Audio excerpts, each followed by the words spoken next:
Assalamualaikum semuanya. Semoga kalian semua dalam keadaan sehat dan dilancarkan rezekinya. Amin ya robbal alamin. Suatu kali ketika Baginda Raja Harun al-Rasyid sedang duduk di singgasananya, datanglah seorang menteri menghadap Baginda Raja untuk mengadukan perbuatan Abu Nawas. Paduka yang mulia, Abu Nawas melarang orang-orang untuk sujud dan ruku saat sholat. Dia juga menceritakan kepada orang-orang, katanya Baginda Raja suka fitnah. Tentu saja hal itu membuat Baginda Raja murka. Kurang ajar Abu Nawas, dia berani menantang perintah Allah dan dia juga berani memfitnahku, ketus Baginda Raja. Karena saking geramnya, Baginda Raja langsung memanggil Abu Nawas ke istana untuk dimintai keterangan dan pertanggungjawaban atas segala kegaduhan yang dibuatnya. Dengan dijemput oleh beberapa pengawal kerajaan, akhirnya Abu Nawas datang ke istana. "Hei Abu Nawas, apa benar kamu melarang orang-orang untuk sujud dan ruku saat sholat?" tanya Baginda emosi. "Benar Baginda," jawab Abu Nawas enteng. Melihat reaksi Abu Nawas yang tak merasa bersalah membuat Baginda Raja tambah emosi. Meski begitu, Baginda tetap menahan amarahnya dan kembali bertanya kepada Abu Nawas, "Dan apa benar kamu mengatakan kepada orang-orang kalau aku adalah raja yang suka fitnah?" "Iya benar Baginda, kan kenyataannya memang begitu," jawab Abu Nawas sambil cengengesan. Kali ini Baginda Raja benar-benar tidak bisa membendung emosinya. Kesabarannya sudah hilang. Dengan sangat marah, Baginda berkata kepada Abu Nawas, "Kamu memang pantas dihukum mati Abu Nawas. Kamu telah berani melanggar syariat Islam dan kamu sudah menyebarkan fitnah tentang rajamu ini." Seketika Baginda Raja langsung menyuruh beberapa prajuritnya untuk menahan Abu Nawas dan memasukkannya ke dalam penjara. "Tunggu dulu Baginda, jangan tergesa-gesa dalam mengambil keputusan. Izinkan hamba memberikan penjelasan," pinta Abu Nawas. "Aku tidak butuh penjelasanmu.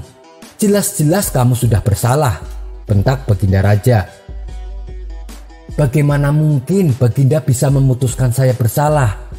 Sedangkan Baginda sendiri tidak mau mendengarkan penjelasanku," ujar Abu Nawas.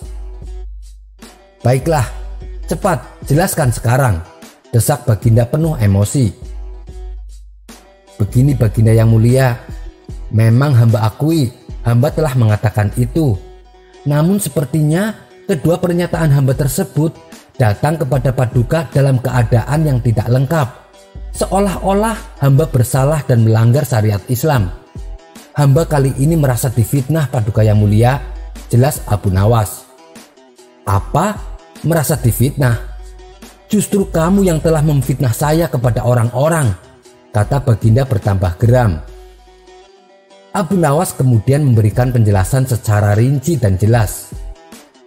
"Ampun Paduka yang mulia, jadi aslinya begini Baginda. Hamba memang melarang orang untuk ruku dan sujud dalam sholat, tapi bukan pada sholat 5 waktu atau sholat lainnya, melainkan sholat jenazah. Karena pada waktu itu hamba memang sedang menjelaskan tentang sholat jenazah," jelas Abu Nawas. Baginda mencoba mencerna apa yang dikatakan oleh Abu Nawas. Meski sebelumnya Baginda sangat geram, namun sekarang dapat membenarkan apa yang menjadi pendapat Abu Nawas tersebut.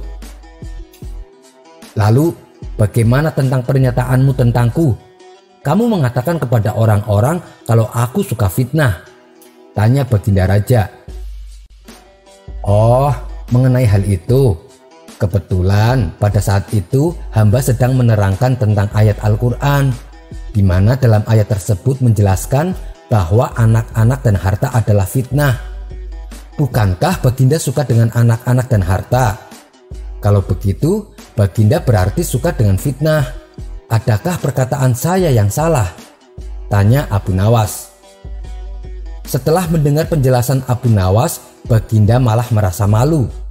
Karena kata-kata Abu Nawas bukan hanya untuk pembelaan diri semata, melainkan sebuah sindiran dan teguran terhadap dirinya, di mana dirinya selama ini terlalu larut dalam kesenangan duniawi.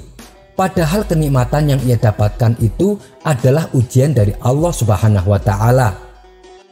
Dengan demikian, Baginda Raja akhirnya meminta maaf kepada Abu Nawas karena telah berburuk sangka kepadanya. Dan ternyata penyebab berita yang tidak utuh ini tersebar karena terdapat beberapa orang kerajaan yang tidak suka melihat kedekatan Abu Nawas dengan Baginda Raja. Oleh sebab itulah mereka sengaja menyampaikan informasi yang salah dan tidak utuh agar dapat menjatuhkan nama Abu Nawas di depan Baginda Raja. Sekian dulu perjumpaan kita kali ini. Sampai bertemu lagi di kisah selanjutnya. Terima kasih yang sudah subscribe dan setia menonton channel ini. Wassalamualaikum warahmatullahi wabarakatuh.